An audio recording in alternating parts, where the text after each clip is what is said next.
और उनसे मैं अकेला मुकाबला कर रहा हूँ। मेरे पास रिसोर्सेज भी नहीं है, युवा मेरे रिसोर्स हैं और मैं चंदा से चुनाव लड़ रहा हूँ। मैं किसी और लोगों से ज़्यादा अच्छा बोल सकता हूँ वहाँ पे।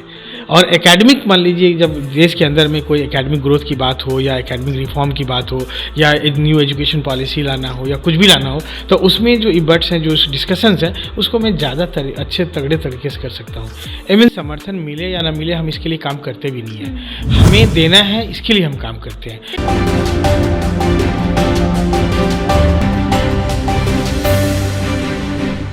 नमस्कार, आप देख रहे हैं रब्सी लाइव का डिजिटल प्लेटफॉर्म और मैं हूं आपके साथ निधि सिंह।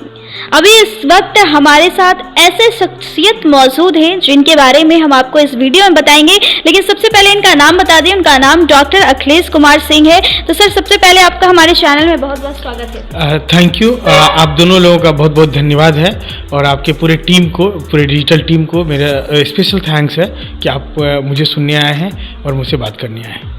सर, सबसे पहला सवाल तो यह रहेगा हमारे दर्शक के लिए कि आपका जॉब के फील्ड में, खासकर गवर्नमेंट जॉब के फील्ड में आपका काफ़ी अनुभव रहा है। उस अनुभव को हमारे दर्शक को थोड़ा साझा कर सकते हैं? देखिए, पिछले तो 10 साल से हम प्रीमियर जॉब में हैं। सबसे पहले 6-7 वर्षों की नौकरी मैंने पुलिस में की। एज ए DYSP मैंने सेवा दी बिहार पुलिस सेवा में। उसके बाद मैं अभी कॉलेज में हूँ एज अ प्राध्यापक। तो ये मेरा सफ़र है। उससे पहले भी मैं MNCs में काम कर चुका हूँ, तो मेरे पास डिफरेंट फील्ड में काम करने का बहुत लंबा एक्सपीरियंस है। सर, इस एक्सपीरियंस के बाद सर आपको क्या लगा सर कि मतलब अगर फर्स्ट जॉब किए, उसके बाद अलग डिपार्टमेंट में चले गए, उसके बाद फिर आप अलग डिपार्टमेंट में चले गए, ऐसा मतलब क्या माइंड में आया था सर? देखिए, एक तो मतलब ये डिस्कशन का मामला है कि मैं खुद से बहुत बातें करता हूँ और मुझे लगता है कि जो मेरे अंदर संभावनाएं हैं उनका बेहतर हम इस्तेमाल करें। तो जब हम MNC में काम कर रहे थे, तब मुझे लगता था कि पब्लिक सर्विस में मुझे जाना चाहिए और तब मैंने सिविल सर्विसेज की तैयारी शुरू की और पब्लिक सर्विस में हम गए। तो पब्लिक सर्विस करते हुए मुझे ऐसा लगा कि जो मेरा अभी डोमेन है, जो लोकेलिटी जितना हम काम करते हैं, वो एक अनुमंडल, एक जिले तक सीमित है। तो हम चाह रहे थे कि मेरे अंदर एकेडमिक संभावनाएँ हैं और मैं एक अच्छा मोटिवेटर का काम कर सकता हूँ। तो फिर मुझे युवाओं से जुड़ना चाहिए, पूरे देश के युवाओं से जुड़ना चाहिए और सोशल कॉज के लिए डायरेक्ट अब ग्राउंड पे हमको उतरना चाहिए। तो इसलिए मैंने वहाँ से क्विट किया जॉब को और फिर मैंने एकेडमिक जॉब को चूज किया। और उसके बाद जैसे ही इस जॉब में हम आए, तो पूरे भारत के युवाओं से हम जुड़ना शुरू किए और आज पूरे देश के युवाओं के साथ हम जुड़े हुए हैं, उनको हम मेंटरशिप प्रदान करते हैं। सर, इतने सारे युवाओं के साथ आप जुड़े हुए हैं, युवाओं का कैसा समर्थन मिलता है सर? बहुत ज़्यादा समर्थन मिलता है। और देखिए, उनसे समर्थन मिले या ना मिले, हम इसके लिए काम करते भी नहीं है। हमें देना है, इसके लिए हम काम करते हैं। हाँ, और आप जान के आश्चर्यचकित होंगे कि मेरे पास उनका डेटा भी नहीं है। ये मेरा एक, जैसे अभी मैं चुनाव में आ रहा हूँ, तो मुझसे बहुत लोग बोल रहे हैं कि आप इतने बच्चों को मेंटरशिप प्रदान करते हैं और इतने लोगों को, मतलब जैसे 6 बजे शाम से 9 बजे रात तक अमूमन मैं छात्रों से बात करता हूँ। वो बिहार के सुदूर ग्रामीण इलाकों के छात्र होते हैं और या देश के अलग अलग हिस्सों के छात्र होते हैं, जिनको जैसे अभी देखेंगे यूट्यूब पे कंपटीशन को लेकर के बहुत भ्रांति है। बहुत नौसिखिए लोग हैं और जिनको नॉलेज नहीं है, वो अभी किसी भी एग्ज़ाम की तैयारी करने के लिए लोगों को सजेशन देने लग जाते हैं। तो मैंने सोचा कि एक अच्छी चीज़ बताया जाए लोगों को, और उसके लिए जो डिजिटल प्लेटफॉर्म है उसका मैं इस्तेमाल शुरू किया हूँ। तो अभी और ज़्यादा इसको मुझे बढ़ाना है ताकि और रिच मैं ज़्यादा लोगों को दे सकूँ। तो उसमें सबसे बड़ा बेनिफिट क्या हो रहा है कि जो अंडर प्रिविलेज बच्चे हैं, जिनके ऊपर कोई साया नहीं है, जिनको मतलब साया इन द सेंस कि कोई अच्छा उनको मेंटर्स नहीं है, कोई अच्छा मेंटरशिप नहीं दे रहा है, तो उनको मैं आमंत्रित करता हूँ कि आप ज़्यादा जुड़े मुझसे और ऐसे बच्चों को क्या पढ़ना चाहिए, क्या नहीं पढ़ना चाहिए, कैसा तो पढ़ना चाहिए। हाँ, कैरियर को लेकर के भी बहुत कन्फ्यूज़ रहते हैं। बहुत सारे अभिभावक भी कैरियर को, अपने बच्चे के कैरियर को लेकर कन्फ्यूज़ रहते हैं, तो उनका भी मैं काउंसलिंग करता हूँ। तो ये एक सिलसिला चल रहा है, बहुत लंबा चल रहा है और बहुत अच्छा चल रहा है। चलिए सर, ये बातें तो हो गई, लेकिन अब हम बात करते हैं मेन टॉपिक के ऊपर। सबसे बड़ा सवाल है सर कि आप अब ये सब काम, सोशल वर्क, अपनी पर्सनल जॉब को लेते हुए अब आप चुनावी माहौल में उतर रहे हैं। अब लोगों की सेवा करने की, जनता की सेवा करने का सोच रख रहे हैं सर। तो जनता की सेवा उस अररिया रणभूमि में आप करने जा रहे हैं और वहाँ पे अभी प्रेजेंट में बात करें तो बीजेपी के उम्मीदवार प्रदीप कुमार सिंह सांसद है। तो क्या लगता है सर, आप उनको आप टक्कर दे पाएंगे वहाँ पे? टक्कर कुछ है ही नहीं, वो कहीं टिक ही नहीं रहे। वो एक अपने नाम पे वोट मांगेंगे, मैं खुले मन से कहता हूँ, और ये सवाल जाके कीजिए वहाँ की जनता से, क्या प्रदीप सिंह के नाम पे कोई आदमी वोट करेगा? उनका क्रेडिबिलिटी 10 साल सांसद रहे हैं, जो व्यक्ति 10 साल सांसद रहा हो और वो आज अपने नाम पे वोट नहीं मांग पा रहे हैं, तो इससे ज्यादा बुरा क्या हो सकता है? किसके नाम पे वोट मांगेंगे? वो अपने आका के नाम पे वोट मांगते हैं, वो नरेंद्र मोदी के नाम पे वोट मांगेंगे, वो बीजेपी पार्टी के नाम पे वोट मांगेंगे। तो अभी ये तो बहुत हास्यास्पद है और ये बहुत दुखद भी है और बहुत चिंताजनक भी है। अगर मान लीजिए डेमोक्रेटिक प्रैक्टिसेस को देखें हम और डेमोक्रेसी का अगर हम लोग लिहाज करें, तो उस लिहाज से तो उम्मीदवार को अपने नाम पे वोट मांगना चाहिए, उसका इकबाल होना चाहिए। और ये आप प्रदीप सिंह से पूछिए ना कि अगर आपके नाम पे कितना लोग वोट करेगा, अगर उसके अंदर दम है तो अपने नाम पे लड़के दिखा दे। तो इसलिए टक्कर कहाँ है? कोई टक्कर ही नहीं है। मतलब कंफर्म है सर आप? एकदम। देखिए हमारा तो टक्कर बाकी सब लोगों से है। उस तरफ आप सोचिए कौन कितने लोग हैं, नरेंद्र मोदी है, लालू जी हैं, नीतीश जी हैं, केजरीवाल है, सब उधर है, मैं इधर अकेला हूँ। उनकी पार्टियां एक, जैसे इंडिया गवर्नमेंट का जो कोलिशन है वो एक तरफ है और जो इंडिया का जो कोलिशन है वो एक तरफ है, तो सभी एक तरफ हो गए ना।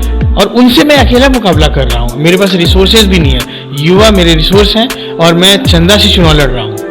किस टाइप के चंदा सर? मैं 10 आपसे भी लूंगा चंदा, 10 रुपये, और मैं पब्लिक को भी बोल रहा हूँ कि आप मुझे वोट भी दीजिए और 10 रुपये का मुझे चंदा भी दीजिए।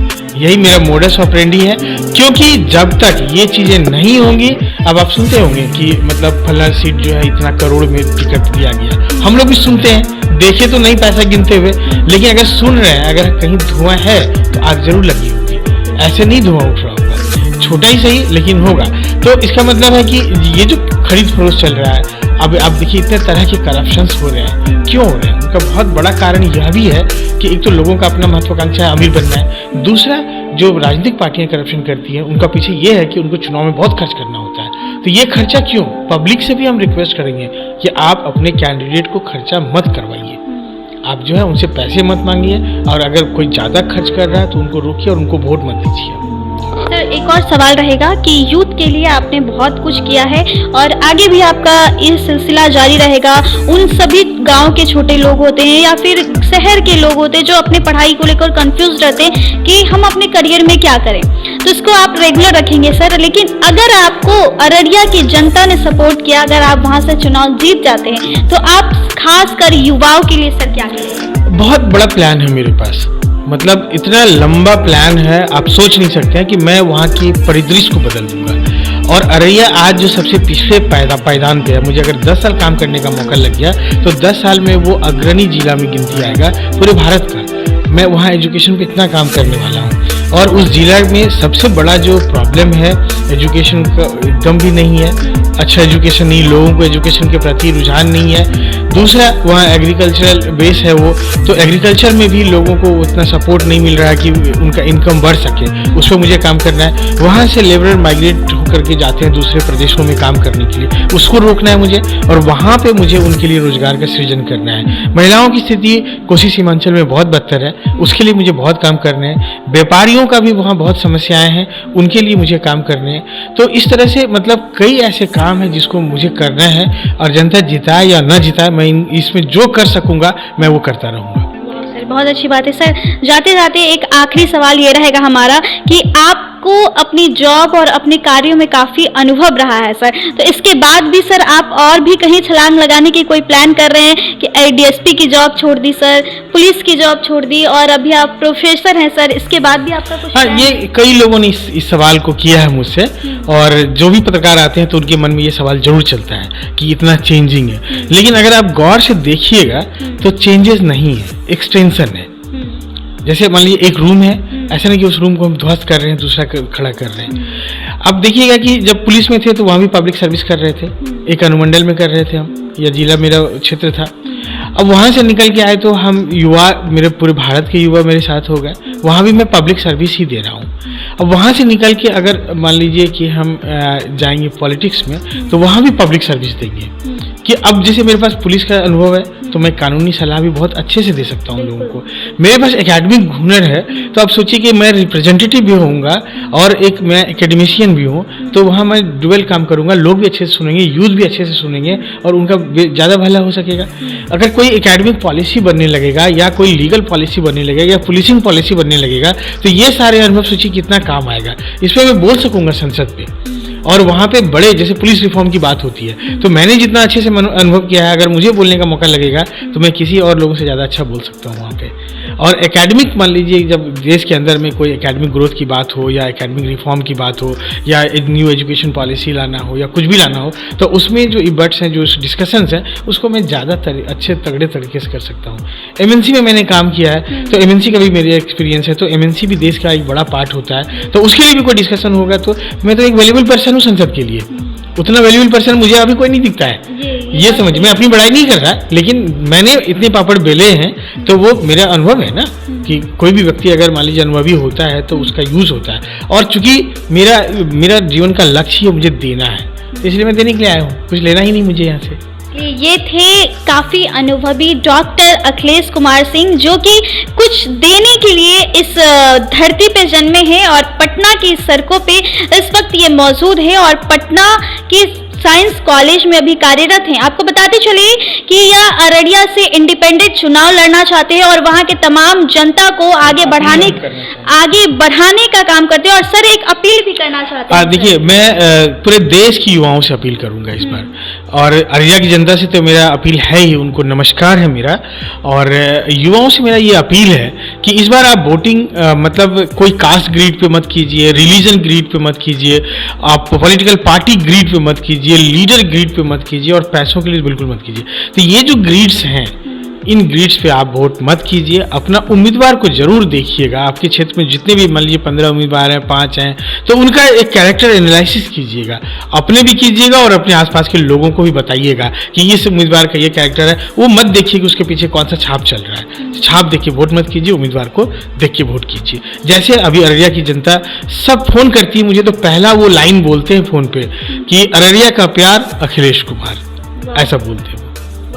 अररिया का प्यार अखिलेश कुमार, जी हाँ, इंडिपेंडेंट चुनाव अररिया से ये लड़ रहे हैं। अब देखना यह होगा कि अररिया की जनता क्या कुछ इनके ऊपर प्यार लुटाती है, वो आने वाले वक्त में पता चलेगा। तो खैर, आज की खास रिपोर्ट और खास मेहमान की खास बातें यहीं तक थी। ऐसे रिपोर्ट के साथ जुड़े रहे हमारे चैनल रब्जी लाइव के डिजिटल प्लेटफॉर्म पर। बहुत बहुत धन्यवाद।